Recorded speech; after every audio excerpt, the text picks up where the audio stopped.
दर्शकबिन नमस्कार। ढुक्कको यो अङ्कमा स्वागत छ। गत साता पूर्वी पहाड ताप्लेजुङको दोभान बजार क्षणभरमै खरानी बन्यो। 49 घरको उठेबास भयो। त्यसको 4 दिनपछि धनगढी बजारको चटकपुरमा आगोले भर्खरै खोलेको ठुलो फर्निचर पसल ध्वस्त पार्यो। यी ठुला आगलागीका घटना भए र ठुलै खबर बने। तर ठुला खबर नबनेका दैनिक सरदर 12वटा आगलागीका घटना भइरहेको सरकारी तथ्याङ्कले देखाएको छ। नेपालमा यो वर्ष आगलागीकै कारण 78 जनाले ज्यान गुमाए, 326 जना घाइते भए। झन्डै 2000वटा घटना हुँदा हजारौं घर परिवार प्रभावित भएका छन्। वर्षौं दुःख गरेर जोडेको पुँजी क्षणभरमै खरानी बन्ने गरेको छ। यी तथ्याङ्क सुनाएर मैले तपाईलाई आतंकित पार्न खोजेको होइन, तर हिजो अरूलाई परेको विपद भोलि तपाईँ हामीलाई पनि नपर्ला भन्ने के छ र? त्यसैले आजको श्रृङ्खलामा हामी आगोलागीका जोखिम न्यूनीकरण गर्न के गर्ने, नियन्त्रण र व्यवस्थापनमा कस्ता चुनौती छन्, हाम्रा संयन्त्रले पूर्व तयारीका काम कसरी गरिरहेका छन् त भनेर छलफल गर्दैछौँ। र आजको कार्यक्रममा काठमाडौँ महानगरपालिकाकै उपप्रमुख हरिप्रभा खड्गीजी हुनुहुन्छ हाम्रो अतिथिको रूपमा। यहाँलाई स्वागत छ। नमस्कार। र यसै गरेर हामीसँग हुनुहुन्छ राष्ट्रिय विपद जोखिम न्यूनीकरण तथा व्यवस्थापन प्राधिकरणका प्रवक्ता जनार्दन गौतम। गौतमजी यहाँलाई पनि स्वागत छ। धन्यवाद। र मैले गौतमजीबाटै कुराकानीको सुरुवात गर्न चाहन्छु। पछिल्लो 10 वर्षमा 15,000 भन्दा बढी आगलागीका घटना भएका छन्। 691 जनाले ज्यान गुमाएका छन् भने 2000 भन्दा बढी घाइते भएका छन्। यो तथ्याङ्क राख्दै गयौँ भने झन् धेरै हुन्छ। यो वर्ष मात्रै 1.5 अर्ब रुपियाँ भन्दा बढीको क्षति आगलागीकै कारण भएको तथ्याङ्क तपाईँहरूले नै देखाउनु भएको छ, होइन? प्राधिकरणले आगलागीको क्षति न्यूनीकरण गर्न चाहिँ काम के गरिरहेको छ? विशेष गरी नेपालमा यो 10 वर्षको डाटा एनालाइसिस गर्दाखेरि अब सबै किसिमका प्राकृतिक र गैर प्राकृतिक विपदहरूमध्ये आगलागीका घटनाको हिसाबले र भौतिक क्षतिको हिसाबले सबैभन्दा बढी आगलागीबाट भएको देखिन्छ। र आगलागी प्राकृतिक रूपमा पनि यदाकदा भए तापनि यो मानव सिर्जित विपदको रूपमा नै यसलाई हामीले ग्रहण गर्नुपर्ने हुन्छ। अधिकांश मानवीय त्रुटिको कारणले गर्दा, अज्ञानताको कारणले गर्दा, लापरवाहीको कारणले गर्दाखेरि नै आगलागीका घटना हुने गर्दछन्। र नेपालमा यो खालका घटनाहरू अब यहाँले अघि नै भनिसक्नुभयो, 10 वर्षमा 15,000 भन्दा बढी घटना भएका छन्। 690 भन्दा बढी मान्छेको मृत्यु भएको छ। र हामीलाई प्रहरीको जाहेरीबाट प्राप्त भएको आँकडा यो जुन अनुमानित क्षति हेर्दा पनि ठुलो परिमाणमा क्षति भएको जुन देखिन्छ, यसलाई हामीले विशेष सम्बोधन गर्नुपर्छ। केवल प्रतिकार्य अथवा आगलागीका घटना भएपछि त्यहाँ दमकल पुर्याउने अथवा त्यसलाई नियन्त्रण गर्नेतर्फ मात्र सोचेर हुँदैन। अब हामी जोखिम न्यूनीकरणका उपायतर्फ पनि लाग्नुपर्छ। हाम्रो अड्डाको नामै छ राष्ट्रिय विपद जोखिम न्यूनीकरण तथा व्यवस्थापन प्राधिकरण। हो, यो प्राधिकरणले के गरिरहेको छ? प्राधिकरण स्थापना भइसकेपछि जस्तो मनसुन पूर्व तयारी तथा प्रतिकार योजना प्रत्येक वर्ष यो चैत वैशाखमा तयार गर्ने र त्यो ढङ्गले बाढी पहिरो लगायतका विपदलाई लक्षित गरेर हामीले तयारी गर्ने गर्थ्यौँ भने यसपालि हामीले विशेष गरी अब यो चैत वैशाख जेठमा अझ बढी आगजनीका घटनाहरू बढी हुने भएको कारणले गर्दा सम्बद्ध निकायसित छलफल गरेर राष्ट्रव्यापी यो आगलागी पूर्व तयारी तथा प्रतिकार योजना बनाउनको लागि हामी छलफल अगाडि बढाएका छौँ र राष्ट्रिय स्तरमा पनि यसलाई बनाउने, यही हिसाबले प्रादेशिक र स्थानीय गठ ढङ्गले पनि गरेर हामीले जोखिम न्यूनीकरणका उपायदेखि लिएर तपाईँको पुनर्निर्माण र पुनर्लाभसम्मका काम गर्नको लागि पनि यो प्राधिकरणलाई समन्वयकारी, सहजीकरण र नियमनकारी भूमिका ऐनले प्रदान गरेको अवस्थामा हामीले त्यो कार्ययोजना बनाउने तयारीमा जुटेको अवस्था छ।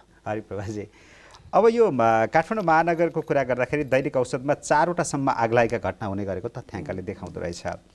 महानगरले आगलागी जस्तो भयानक विपदको जोखिम न्यूनीकरणका लागि चाहिँ के गरिरहेछ? हामी मेयर उपमेयर भएर आइसकेपछि म यो पद ग्रहण गरिसकेपछि एकदम भयानक आगलागी नै 4 ठाउँमा भयो। डरलाग्दो, मतलब घरै छेदबिछेद, त्यो घर त्यसले गर्दाखेरि अर्को घरभित्र पनि छेदबिछेद, आफ्नो मात्र त भएन अर्को घरको पनि छेदबिछेद भयो, होइन? त्यो कसरी भयो त भन्दाखेरि अब थमेल एरिया 27 वडामा, अब त्यो एरिया थमेल एरिया भएपछि त्यहाँ चाहिँ हाम्रो अब पर्यटकहरूलाई लिएर जाने चाहिँ ग्यासहरू, होइन, त्यस्तो चाहिँ मजासँग चाहिँ रुममा चाहिँ राखिरहेको रहेछ। एउटा पड्किँदाखेरि तपाईँलाई पूर्ण रूपमा घरै छेडबिछेड भएर 2टा घर पनि छेड्यो। त्यस्तोहरू देखिसकेपछि अब यसलाई चाहिँ कसरी न्यूनीकरण गर्न सकिन्छ भनेर हामीले यसमा विषयमा चाहिँ निकै ठुलो छलफलहरू गऱ्यौँ र अहिले पुरानो दमकल चाहिँ तपाईँलाई दमकल स्टेसन चाहिँ न्यु रोडमा छ होइन। अर्को नयाँ दमकल स्टेसन चाहिँ हामीले 6 नम्बर वडा बौद्ध रामिती भन्छ त्यहाँ स्टेसनमा चाहिँ एउटा चाहिँ नयाँ दमकल राख्न हामी सफल भएका छौँ। 2 वर्ष सुचारुमा गइसकेको छ, 2 वर्ष नै भइसक्यो सुचारु। अहिले चाहिँ हामीले 13 वडा 17 वडा 25 वडामा चाहिँ अघि उहाँले भने जस्तो पाइपलाइनमा चाहिँ हायर एन्ड फायर भन्ने चाहिँ त्यो चाहिँ राखि नै सकेका छौँ। किन त्यहाँ राखेको त भन्दाखेरि त्यो ठाउँ चाहिँ तपाईँलाई 4 फुटे गल्ली 3 फुटे गल्ली निकै धेरै नै ठुल्ठुलो अब घरहरू छन् तर बाटो गाडी दमकल जाने बाटो छैन। नभएपछि अहिले नै हामीले चाहिँ यसलाई चाहिँ सचेत गराउनु पर्छ भनेर अहिले हामीले चाहिँ यो विषयमा चाहिँ अगाडि बढाइसकेका छौँ। जनार्दन सेवा आउन चाहे म यो आगलागीको जोखिमको कुरा गर्दाखेरि चाहिँ देशैभरिको ओभरअलमा कुरा गर्दाखेरि कुन कुन क्षेत्र कुन कुन ठाउँ चाहिँ अलिक बढी जोखिममा पर्छ त्यस्तो केही अध्ययन भएको छ? यो 10 वर्षको डाटा एनालाइसिस गर्दाखेरि हामीले यो आगलागीका घटनाहरूबाट सबैभन्दा बढी काठमाडौँ प्रभावित भएको र घटनाको हिसाबले र मानवीय क्षतिको हिसाबले यो 10 वर्षको हेर्दा 1 नम्बरमा काठमाडौँ, 2 नम्बरमा मोरङ र 3 नम्बरमा सप्तरी परेको देखिन्छ। जनघनत्व जहाँ बढी छ जनघनत्व र अलिक फुस्का घरहरू अलि त्यस्तै खालको जुन तत्काल आगोले समाउने खालका त्यस्ता संरचनाहरू छन् भने त्यहाँ बढी अब विद्युतीय सर्ट भएर अथवा अरू प्रज्वलनशील पदार्थको कारणले गर्दा नेग्लिजेन्सीको कारणले गर्दाखेरि त्यस्ता घटनाहरू बढी भएका छन्। यहाँले पनि सुन्दै आउनुभएको छ जस्तो कि ताप्लेजुङमा प्रत्येक वर्ष जसो तपाईँको आगजनीका घटना भएका छन्। तेह्रथुममा पनि अलि बढी भएको सुनिन्छ। त्यो एकै ठाउँमा रिपिटेडली भइरहेको अवस्था छ र जहाँ घना बस्ती छ र जहाँ अलि त्यस्ता खालका संरचना छन् त्यहाँ नै बढी आगजनी भएको हाम्रो बुझाइ पनि त्यही ढङ्गको छ। तपाईँले भन्नुभयो नि जस्तो ताप्लेजुङ तेह्रथुम लगायतका ठाउँहरूमा वर्षेनी जसो अथवा रिपिटेडली घटनाहरू घटिरहेको छ। मान्छेहरूले केही समय यस्तो सावधानीका कुराहरू गर्छन् पछि बिर्सिन्छन्। तिनीहरूलाई सम्झाइरहने पनि काम त होला नि त, अरू हाम्रो माथिल्लो निकायको पनि त जिम्मेवारी अब यस विषयमा यहाँले एकदम राम्रो प्रश्न उठाउनु भएको छ। यो विषयमा हामीले उनीहरूलाई यदि अज्ञानता बस भएको छ भने चेतना जागृत गरेर उनीहरूको बानीमा सुधार ल्याउनु पर्यो। होइन उनीहरूले लापरवाहीपूर्ण ढङ्गले गरेका छन् भने 1-2 पटक सम्झाउने। यदि त्यो गर्दा पनि त्यो रिपिटेडली हुँदै जान्छ भने हामी दण्डात्मक विधिमा पनि जानुपर्ने अवस्था आउँछ कि जस्तो देखिया छ। र यी कुरालाई सुधार गर्नको लागि हामीले जोखिम न्यूनीकरण र प्रतिकारलाई पनि हामीले प्रभावकारी ढङ्गले सञ्चालन गर्ने। कहिलेकाहीँ अब त्यो दमकलमा पानी नभएको कारणले गर्दाखेरि नियन्त्रण गर्न नसक्ने, कहिले चालक नभएर नगर्ने, कहिले बिचैमा पानी सिद्धिएर नहुने त्यस्ता खालका समस्या पनि हामीले अनुभूत गरिरहेका छौँ। त्यो गर्छौँ हामी कहिले? गत वर्ष ताप्लेजुङमा आगजनीको घटना भयो र दमकल जान नसकेर बाटो एकदम तपाईँको लतलते बाटो भएको कारणले दमकल समयमा पुग्न नसकेर धेरै घर क्षति भएको जुन हामीले सुन्यौँ। तत्पश्चात हामीले स्थानीय तह लगायत त्यहाँ जिल्लामा सरकारवाला निकायहरूलाई त्यो बाटो ठिक बनाउनुहोस् है भनेर हामीले सम्झायौँ। घटना घटेको तत्काल त केही गरौँ भनेर सोध्ने, पछाडि त्यो बिर्सिने। तर दमकललाई स्ट्यान्ड बाई राख्ने, दमकलमा पानी स्ट्यान्ड बाई रहने भन्ने कुरा त सम्बन्धित निकायकै हो नि। हो, आम सर्वसाधारणले दमकललाई चुस्त दुरुस्त बनाएर राख्ने काम त होइन, पानी भरेर राख्ने काम सरकारवाला निकायले नै त्यो कुरामा ध्यान दिनुपर्ने हुन्छ। हरिप्रभाजी, महानगरको कुरा गर्दाखेरि चाहिँ आगलागीको जोखिम भएका त्यस्ता क्षेत्रहरू र ठाउँहरू छुट्याउनु भएको छ? 25 वडा त्यो कोर एरिया हो। त्यहाँ चाहिँ तपाईँलाई हेर्न जानुभयो भने त्यो भनेको जमल एरिया हो 25 वडा भनेको होइन। अब जमल त गाडी जान्छ त्यो मेनमा, तर भित्रभित्र तपाईँले देख्नुभयो होला गल्लीहरू थुप्रो छ नि, तमाम गल्ली त्यहाँ सयौँ गल्लीहरू छ। त्यसको लागि चाहिँ हामीले व्यवस्था मिलाइसकेका छौँ होइन। कसरी भन्दाखेरि अब अन्डरग्राउन्ड अघि उहाँले भने जस्तै अन्डरग्राउन्ड पाइपहरू राख्ने र दमकल नजान सक्ने ठाउँमा चाहिँ त्यहीँबाट चाहिँ पानीका पाइप मेलम्ची आयो भने होइन हामीले त्यो सुरुवातै गरिसकेका छौँ। भइसकेको छ, सुरुवातै भइसकेको छ। पानी त म्याक्सिमम पुग्छ नि। अब हाम्रो यसो नि, हाम्रो काठमाडौँ महानगरपालिकाको दमकलले त ललितपुरलाई ठानिरहेछ होइन, भक्तपुरलाई ठानिरहेछ भनेपछि त हामीलाई नपुग्ने भनेर कुरो छैन। अर्को 13 वडा, 13 वडामा पनि तपाईँलाई भन्नुपर्छ कालीमाटी एरिया 13 वडा भनेको, त्यहाँ पनि भित्र निकै गल्लीहरू छन् होइन। र अर्को फेरि 17 वडा, त्यहाँ पनि थुप्रै गल्लीहरू छन्। त्यो जहाँ जहाँ कोर एरिया छ त्यहाँ चाहिँ उहाँले अघि भने जस्तै अहिले पनि पुराना घरहरू थुप्रै छन्। होइन पुराना घर भनेपछि काठकै घर त हुन्छ अब एक ठाउँमा छोएपछि अरू ठाउँमा अरूलाई पनि सल्किन जान्छ त्यहाँ त्यस कारण त्यस्तो जोखिम ठाउँमा चाहिँ हामीले चाहिँ न्यूनीकरणको लागि चाहिँ अहिलेदेखि नै हामीले व्यवस्थित गरिसकेका पनि छौँ प्रत्येक वडामा 1 देखि 32 वडामा हामीले अहिले नै तुरुन्तै 2 लाख रुपियाँ दाम पनि छुटाएर बजेट पनि छुटाइदिइसकेका छौँ किन त भने तपाईँहरूलाई भन्नु पर्दाखेरि जुन हाम्रा कर्मचारीहरू हुनुहुन्छ उनीहरूको पनि त जोखिम छ नि त उनीहरूको लागि पनि ज्याकेट पन्जा होइन जे चाहिँ आगलागीले नछुने हो त्यो सबै उनीहरूलाई तम तयार छ र उहाँहरूको लागि पनि फेरि बिमाको व्यवस्था पनि गरिदिएका छौँ बडो स्ट्यान्डर्ड तरिकाले बनाइएका अपार्टमेन्टमै आग लाग्दाखेरि त्यहाँबाट गेटबाटै दमकल छिर्न नसकेर अपार्टमेन्टै सुवा हुने स्थिति पनि त त्यो पनि हामी कहाँ चाहिँ अहिले चाहिँ झन्डै तपाईँ कहाँ 8 तल्लासम्म जाने चाहिँ हाम्रो के भन्छ त्यसलाई चाहिँ यो त्यो चाहिँ हामीसँग तयार छ हामी जनतामा पनि चेतना आउनु पर्यो हेर्नुहोस् हामी आफैमा चेतना आएन भने त कहिले पनि सल्भ हुन सक्दैन हामी बनाउन चाहन्छौँ तपाईँलाई उदाहरणको लागि हामीले के भनेको छ भने अब घर बनाउँदाखेरि साँगुरो ठाउँमा त सकिँदैन अब घर बनाउँदाखेरि तपाईँहरूले चाहिँ अन्डरग्राउन्ड पार्किङ राखेर चाहिँ घर बनाउनु पर्छ नक्सा पास गर्नुपर्छ भने तर अब यो व्यापारी एरियामा के भइदियो त भन्दाखेरि नक्सा पास चाहिँ अन्डरग्राउन्ड पार्किङको लागि भयो तर उहाँले व्यापारी प्रयोजनको लागि काम गर्यो त्यो कामलाई बन्द गरिदिने अब त्यो कामलाई बन्द गर्नलाई मैले पनि अस्ति मात्र थाहा पाएँ तुरन्त उहाँलाई चाहिँ उपस्थित गराउनु भनेर यो 18 वर्षसम्म चाहिँ जनप्रतिनिधि नहुँदाखेरि अस्तव्यस्त भएकै हो अहिले हामी आइसकेपछि चाहिँ यो विषयमा चाहिँ फोकस निकै गरेका छौँ जनार्दनजी जब घटना हुन्छ घटना घटिसकेपछि बडो चर्चा परिचर्चा हुन्छ यसो गर्नु पर्यो उसो गर्नु पर्यो भन्ने त हुन्छ तर ठ्याक्कै गर्ने गरेर स्ट्यान्ड बाई बसिएन सरकारी निकाय बसेनन् भन्ने आयो सरको कुरा सुन्दा पनि धेरै चाहिँ गर्नुपर्छ यो हुनुपर्छ त्यो हुनुपर्छ भन्ने आयो कि अहिले हामीले अब जस्तो कि अब यो चैत वैशाख जेठमा यस्ता घटनाहरू बढी हुने भएको कारणले गर्दाखेरि यो विषयमा अत्यन्त सजगताका साथ उच्च सतर्कताका साथ योजना बनाएर काम गर्नको लागि गृह मन्त्रालयबाट सबै सिडिओ साहबहरूलाई निर्देशन पनि गइसकेको छ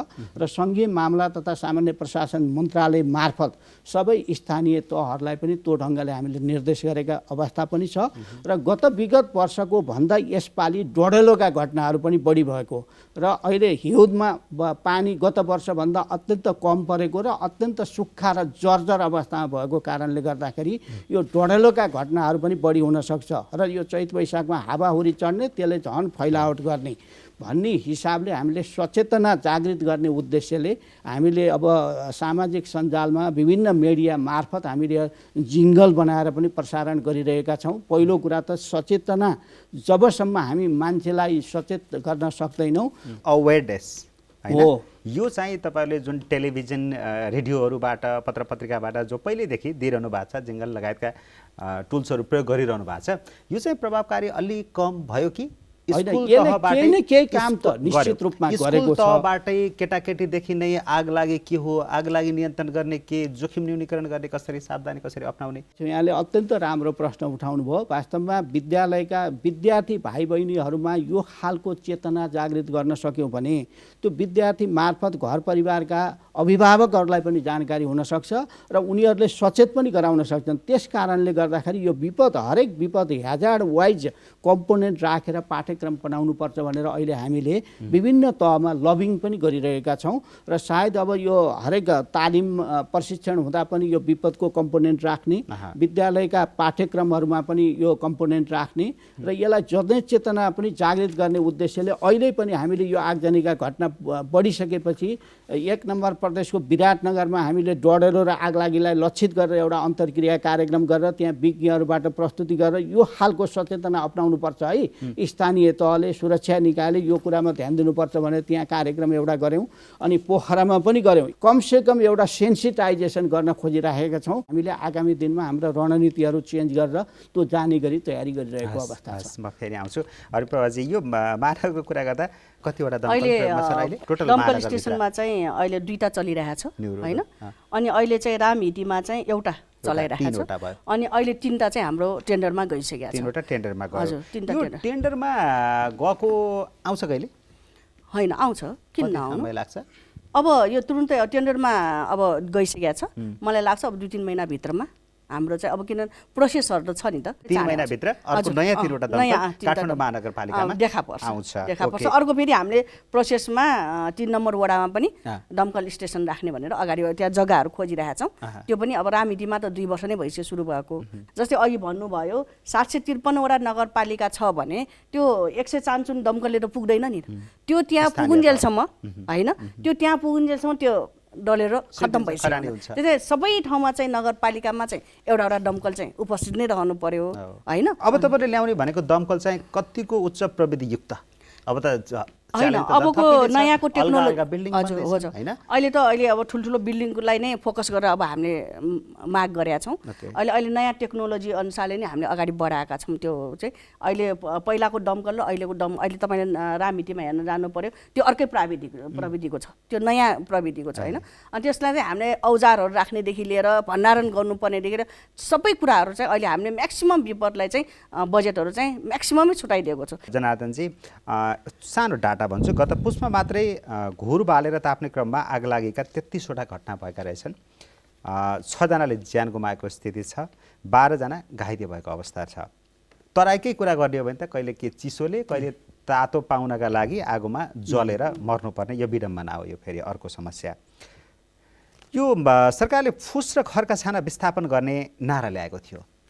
ठ्याक्कै तपाईँहरूको कार्यक्षेत्रभित्र त पर्दैन क्या र होइन, तैपनि यो कार्यान्वयनको पाटो कसरी अगाडि बढिरहेछ हेर्नु भएको छ होला नि, देख्नु भएको छ होला। यो फुसका घरहरूमा प्रत्येक वर्ष तराईका जिल्लाहरू विशेष गरी अब तराईको प्रदेश नम्बर 2 का 8वटा जिल्लामा यी फुसका घरहरूमा आगजनीका घटनाहरू हुने र धेरै घरहरूमा त्यो सल्किएर मानवीय र भौतिक क्षतिहरू पनि हुँदै आएको अवस्थालाई मध्यनजर राखेर नेपाल सरकारले अब मेन कारणै त्यो फुसका घर भएको हो र यसलाई विस्थापन गरेर कमसेकम जस्ताको छाना प्रयोग गर्न सकियो अथवा जनता आवास कार्यक्रम मार्फत पनि अब अत्यन्त विपन्न परिवारलाई अहिले नेपाल सरकारले घर पनि बनाइदिँदै आएको छ। त्यो बनाउने घरहरू पनि त्यस्ता फुस प्रवृत्तिका हुँदैनन् र जस्ताको छाना भएका अथवा अन्य ढङ्गको र सहज ढङ्गले आगजनी नहुने खालका घरहरू नेपाल सरकारले जनता आवास कार्यक्रम अन्तर्गत पनि बनाइरहेको र जसका ती फुसका घरहरू छन् तिनलाई विस्थापन गरेर कमसेकम तराईमा हुने आगजनीका घटनाबाट वर्षेनी दोहोरिने नियतिलाई न्यूनीकरण गर्न त्यो पोलिसी ल्याएर केही ठाउँमा कार्यान्वयन गरेको अवस्था पनि छ र यसलाई मासिभली कार्यान्वयन गर्नको लागि अब यो अलिकति बहुवर्षीय योजना अन्तर्गत नै अगाडि बढ्दै गएको अवस्था छ र यसलाई जबसम्म हामीले पूर्ण रूपेण फुसका घरहरू विस्थापन गर्न सक्दैनौँ, कमजोर संरचनाहरू रहन्छन्, तबसम्म हामीले अब यो सचेतनाले मात्र पनि यो न्यूनीकरण गर्न नसक्ने भएको हुनाले त्यो ढङ्गले नेपाल सरकार अगाडि बढेको अवस्था छ। अरिप्रभाजी, यो सहरका पेट्रोल पम्पले पनि अलि बढी जोखिम निम्त्याउन त्यति धेरै अहिलेसम्म नहोला, तर जब जोखिम निम्तिनेछ त्यो भयावह हुनेछ। काठमाडौँकै पेट्रोल पम्पहरूको कुरा गर्नुहुन्छ भने यिनीहरूको मापदण्ड यिनीहरूले पुरा नगरेको देख्दाखेरि के भन्न थालिएको छ भने यिनीहरू पेट्रोल पम्प होइन पेट्रोल बम बनेर बसेका छन् भनिन्छ कि यतातिर के सोचिया छ महानगर? होइन, यसमा त एकदम म्याक्सिमम सोच गइसकेको छ। तपाईँलाई भन्नुपर्दाखेरि रत्नपारको यतापट्टि बागबजार छिर्दै गर्दाखेरि त्यहाँ पेट्रोल पम्प थियो होइन। अब हामी आइसकेपछि त्यो हटाइदिइसक्यो होइन। अब जहाँ जहाँ घरहरू छ त्यो ठाउँमा चाहिँ पेट्रोल पम्प राख्नुहुन्न भन्ने चाहिँ अब हाम्रो नीतिहरू पनि बनेको छ होइन। त्यो नीति अनुसारले अब हामी कार्यान्वयनमा चाहिँ अगाडि बढिरहेका छौँ। अहिले भइरहेकाहरूलाई होइन, भइरहेकोहरूलाई होइन, मापदण्डभित्र अब सुरक्षित एकदमै छैन नि, किनभने पेट्रोल अस्ति भर्खरै एउटा केमा पनि मैले देखेँ होइन, त्यो बलेको पनि देखेँ, त्यहाँ तुरुन्त दमकल पुग्या भएर त निभाइयो तुरुन्तै। त्यो चाहिँ अब हामी आफूले अब नै सचेत हुनुपर्ने, त्यो देख्यो त्यहाँदेखि त ओहो यो त झनै राख्नु नहुने भन्ने कुरा चाहिँ त्यो सोचिसकेपछि हामीले यो विषयमा चाहिँ छलफलमा अगाडि बढिरहेको छ। अहिलेको स्थिति हेर्नुहुन्छ भने काठमाडौँमा नजिक नजिक राखिएका पेट्रोल पम्पहरूको हिसाब गर्दाखेरि एउटा पेट्रोल पम्पमा कथम कदाचित आगो लाग्यो र नियन्त्रणमा आइदिएन भने नजिकका घरहरूमा सर्दै त्यो आगो अर्को पेट्रोल पम्पमा जाने र त्यसै गरेर अर्को पेट्रोल पम्पमा गएर सारा सहर नै त्यो खालको रिस्क छ कि ठुलो खतरा छ। जनार्दनजी, कतिको जोखिम छ पेट्रोल पम्पहरूको? जुन मापदण्ड विपरीत सञ्चालन गरिएका पेट्रोल पम्पहरू पनि बन्द गराउनु पर्ने सम्मकै निर्णय गर्नुपर्छ, किनभने त्यो दया माया गरेर यो विपदलाई हामीले बढावा दिने काम गर्नै हुँदैन र मापदण्ड तय गरेर जुन आयल निगमले स्वीकृति दिँदा पनि त्यो पक्षलाई हेर्नु पर्यो, स्थानीय निकायहरूले पनि त्यो पक्षलाई हेर्नु पर्यो र यो पेट्रोल पम्पहरूको अनुगमन गर्ने निकायहरूले पनि त्यो सही ढङ्गले बनेका छन् कि छैनन् र त्यसले सेफ्टी मेजर, अब जस्तो कि पेट्रोलियम पदार्थहरूको बेचबिखन गर्दा पनि त सेफ्टी मेजर अप्नाउनु पर्ने हुन्छ। त्यो पक्षलाई कतिको ध्यान दिएको छ, सुरक्षा मापदण्ड प्रयोग गरे नगरेका पक्षहरूलाई जबसम्म हामीले हेर्दैनौँ, यो त तपाईँको अब यो अहिले सामान्य किसिमका आगजनीबाट त यो भयावह अवस्था भएको छ भने भोलि पेट्रोल पम्पमा आगजनी भयो र त्यसलाई हामीले हाम्रा सीमित दमकलहरूले नियन्त्रण गर्न नसक्ने, त्यस्तै किसिमका सम्भावनालाई मध्यनजर राखेर पेट्रोल पम्प लगायत प्रज्वलनशील पदार्थ बेचबिखन गर्ने जे जति छन् तिनलाई हामीले निश्चित रूपमा नियमन गर्नुपर्छ। केवल पेट्रोल पम्प होइन, ग्यासकोमा पनि कतिको सेफ्टी मेजरहरू अप्नाइएको छ, त्यो पक्षलाई पनि त्यो उत्पादकहरूले पनि ध्यान दिनु पर्यो र किनेर लगेर घरमा प्रयोग गर्नेले पनि त्यो कुरामा यदि सावधानी अप्नाइएन भने यसैका कारणले गर्दाखेरि हामीले धेरै दुःख गरेर धेरै वर्ष लगाएर निर्माण गरिएका संरचनाहरू पनि ध्वस्त हुन सक्छन्। यस्तो सजग हुनुपर्ने, यो कुरा हामीलाई थाहा छ जोखिम कति छ, यसको क्षति कति हुन्छ भन्ने कुरा अनुमान गर्न सक्छौँ। तर यो नियामक निकायहरू जसले नियमन गर्नुपर्ने हो, मापदण्ड पालना भए नभएको हेर्नुपर्ने हो, त्यो चाहिँ व्यवहार त देखिएन। सामान्य पेट्रोल पम्पमै जानुभयो भने त्यहाँ बालुवा राख्नुपर्ने हुन्छ, पानी राख्नुपर्ने हुन्छ, सबलहरू के राख्नुपर्ने हुन्छ, त्यही नै देख्दैनौँ क्या। त्यो अब नामका लागि राखिएको छ, बालुवा लगेर एक पाथी बालुवा थुपारिया छ, त्यो एक पाथी बालुवाले काम गर्छ। यो कुरामा अब निर्ममतापूर्वक कार्यान्वयन गर्ने निकायले पनि त्यो ढङ्गले अगाडि बढ्न सक्यो भने यसलाई हामी न्यूनीकरण गर्न सक्छौँ। होइन अब त्यसले ठिकै गरेछ किन अब यहाँ कठोर निर्णय गर्ने भन्न थालियो भने अब हामीले अबका दिनमा अझ जटिलता आउन सक्छ। त्यसतर्फ हामी अत्यन्त सजग भएर लागेका छौँ। हरिप्रभाजी, अब मापदण्ड पालना नगरिदिने, सबैले गर्नुपर्छ, कडा रूपमा अगाडि बढ्नुपर्छ भनिदिने, नगए कारबाही पनि गर्छौँ भन्ने, तर व्यवहार त उही रवैया दोहोरिरहने। अनि यो कहिले सुधार्ने त? मापदण्ड कस्तो छ भने जहाँ जहाँ पेट्रोल पम्प राखेको छ त्यहाँ चाहिँ पब्लिक टोयलेट चाहिँ हुनुपर्छ भन्ने कुरा चाहिँ राखेको र त्यो पब्लिक टोयलेट राखेको छ कि छैन भनेर चाहिँ म अनुगमन गर्न गएको खास चाहिँ। त्यो टोयलेट नदेखेपछि चाहिँ त्यसमा चाहिँ कडी कराउका साथ यदि टोयलेट नराख्ने हो भने यो पेट्रोल पम्प पनि हट्नुपर्छ भनेर चाहिँ मैले चाहिँ त्यहाँ कुराहरू राखेको थिएँ होइन। बोर्ड बैठकमा पनि कुराहरू राखेको थिएँ। त्यो बेलामा चाहिँ मैले अनुगमन गर्नुभयो। अब यसमा चाहिँ कस्तो छ भने सबै निकाय सचेत हुनु पर्यो। स्थानीय सरकारलाई मात्र जिम्मेवारी दिएर पनि भएन, सबै निकायहरू सचेत भयो भने यसलाई निम्टाउन नसक्ने भन्ने त छैन नि त। सबै सचेत हुनु पर्यो। स्थानीय सरकार, प्राविधिक होइन, नेपाल सरकार सबै बसेर यसलाई चाहिँ मिलाउन नसक्ने, गर्न नसक्ने भन्ने त छैन। जनाजी, यो पूर्व सुरक्षामा र खास गरी प्रतिकार्यमा गर्नुपर्ने सुधारका कामहरू 1, 2, 3, 4 के रह्यो? अब पहिलो काम त हामीले अब नेपालभरि नै विभिन्न ठाउँमा जहाँ यो आगलागीका जोखिम भएका ठाउँहरूमा त्यहाँ दमकलहरू कुन अवस्थामा छन्, दमकल कहाँ छन्, त्यसको चालक कहाँ छ भनेर त्यसको इन्भेन्ट्री राख्ने अनि त्यसको परिचालन गर्ने सन्दर्भमा स्वयंसेवक दस्ता गराउने हो कि सुरक्षाकर्मीहरूलाई तालिम प्रदान गर्ने हो कि दमकलको सङ्ख्या थप्नुपर्ने हो कि जहाँ अब मोटर बाटै नपुगेका ठाउँमा दमकल किनेर त कुनै अर्थ छैन, त्यहाँ दमकलको विकल्प के प्रयोग गर्ने। जस्तो कि काठमाडौँमा अहिले अब 15, 20, 25 तलाका घरहरू बनेका छन्। अब 20औँ तलामा आग लागि भयो भने अहिले अब हामी रमिता हेर्ने बाहेक केही गर्न सक्दैनौँ, किनभने हाम्रा दमकलले त्यहाँसम्म पानी फ्याँकेर आगो निभाउन सक्ने अवस्थाको छैन। त्योतर्फ पनि हामीले सोध्नु पर्यो, किनभने नयाँ नयाँ सहरीकरण भइरहेको छ। नयाँ नयाँ प्रविधि आएको अवस्थामा हामीले उही ट्रेडिसनल ढङ्गले नै सोध्दै जाने, ट्रेडिसनल ढङ्गले नै आगो निभाउँछु भन्ने सोध्ने हो भने त त्यो गर्न सकिँदैन। त्यसकारण हामीले आधुनिक प्रविधि पनि प्रयोग गर्ने, जनतालाई सचेत पनि गराउने र प्रतिकारी योजना बनाएर एकदम रोबस्ट ढङ्गले त्यसको कार्यान्वयन गर्ने सन्दर्भमा स्थानीय सरकार, जिल्ला विपद व्यवस्थापन समिति, प्रादेशिक सरकार, सङ्घीय सरकार, गैर सरकारी संस्था, मानवीय सहायताका क्षेत्रमा संलग्न भएका निकायहरू लगायत यो whole of the government, whole of the society र हरेक मान्छेको समग्र प्रयास भयो भने यसलाई हामीले निश्चित रूपमा निराशा हुनु पर्दैन। हामीले हिजोका दिनमा जे जति गल्ती गरे तापनि अब गर्नु हुँदैन। विद्यालयका पाठ्यक्रममा यो विषय समावेश गर्ने र सचेतना गराउँदै जाने ढङ्गले हामी अगाडि बढ्नुपर्छ र हामी नागरिकको पनि दायित्व हो, हामी आफू सुरक्षित हुनुपर्छ, हामी सधैँ जोखिममा बस्ने होइन भन्ने खालको सोचका साथ अगाडि बढ्यौँ भने निश्चित रूपमा पनि हामीले केही वर्षमा देखिने गरी प्रगति गर्न सक्छौँ जस्तो लाग्छ। हस्, यहाँहरू दुवैजनालाई धेरै धेरै धन्यवाद छ। धन्यवाद। र यहाँलाई पनि धेरै धेरै धन्यवाद। यो समसामयिक विषयमा यहाँ हामीलाई बोलाएर हाम्रा कुरा राख्ने मौका दिनुभयो, यहाँलाई पनि धेरै धेरै धन्यवाद। हस्, धन्यवाद। धन्यवाद।